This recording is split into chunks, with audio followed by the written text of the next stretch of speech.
নমস্কার। কবি জীবনানন্দ দাশের অন্যতম শ্রেষ্ঠ কবিতা বনলতা সেন আমি একটু পাঠ করার চেষ্টা করছি। যদি ভুল ত্রুটি হয় আপনারা মার্জনা করে দিন।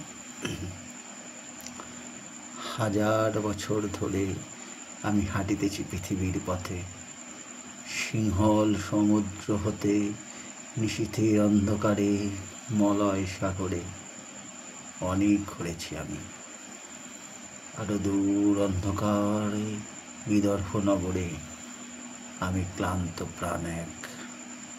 চারিদিকে জীবনের সমুদ্র সফেন আমারে দুদণ্ড শান্তি দিয়েছিল নাটোরের বনলতা সেন। চুলতার কবেকার অন্ধকার বিদিশার নিশা, মুক্তার শ্রাবস্তির কারুকার্য, অতি দূর সমুদ্রের পর হাল ভেঙে যে নাবিক হারাচ্ছে দিশা। সবুজ ঘাসের দেশ যখন সে দেখে দারুচিনি দ্বীপের ভিতর, তেমনি দেখেছি তারে অন্ধকারে। বলেছে সে, এতদিন কোথায় ছিলে? পাখি নীড়ের মতো চোখ তুলে নাটোরের বনলতা সেন। সমস্ত দিনের শেষে শিশিরের শব্দের মতন সন্ধ্যা আসে, ডানায় রৌদ্রের গন্ধ মুছে ফেলে চিল।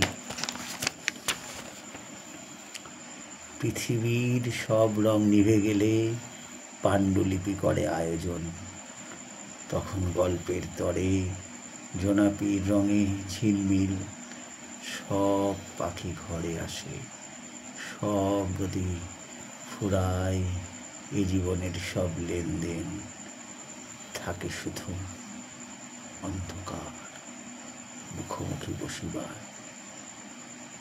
বনলতা সেন। ধন্যবাদ।